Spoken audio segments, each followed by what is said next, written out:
Is it the number one animated show on YouTube? As far as I know, it is the number one independently animated show on, and I could be getting crucified for this if I'm wrong. All of the internet. But I think it's all of the, I think right now it is the biggest animated.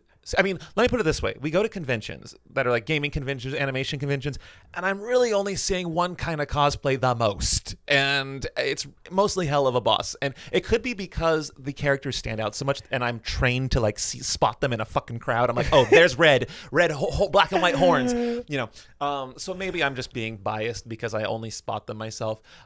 But honestly, they are kind of one of the most, like when we go to these, I see a lot of these people dressing up as these imps.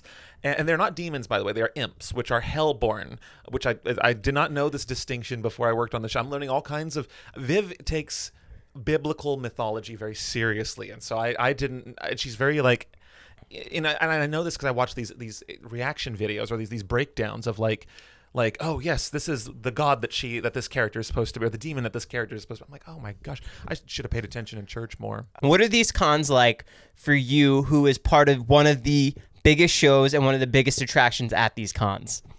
It's very overwhelming, and you go into real deep existential places. You're like, is this just what it's like? Am I just starting at the top of this experience? It has to get bigger and better than this. This cannot be.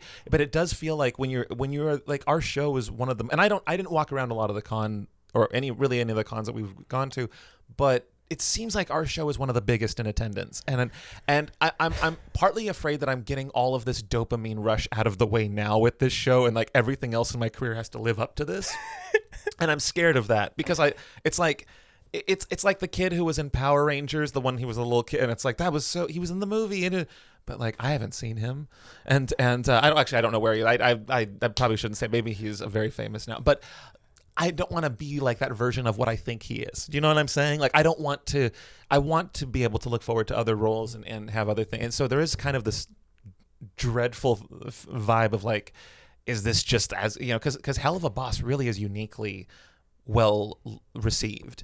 I mean, there's a lot of people who a lot of people will have lore in their head of what the show is supposed to, like, because the show releases an episode once every few months. That's a lot of time for people to think of what they want to have, you know, like a headcanon of like what they hope, you know, characters will. And then when the season releases or the episodes? Episodes. Oh, episodes are months apart. Yeah, months, like 2-3 months, sometimes 1 month apart. But one just dropped last week. One just dropped last week, yeah. Okay. Yeah, the last few have dropped kind of back to back. They've been pretty recent, but you know, people come up have a lot of time to ferment ideas and hopes for the show, and then when an episode comes out that kind of negates this headcanon, they're like, "Oh, I don't like that." And like, the thing is, we've known how the show is going to end since we started it. Oh, you already came up with an ending. Yeah, it's 4 seasons, and she already announced it, so this isn't like some, you know, I'm not like and releasing information she doesn't want me to give. But wow, releasing brand new information unreleased to the public right here, right now on the Lightweights podcast. No,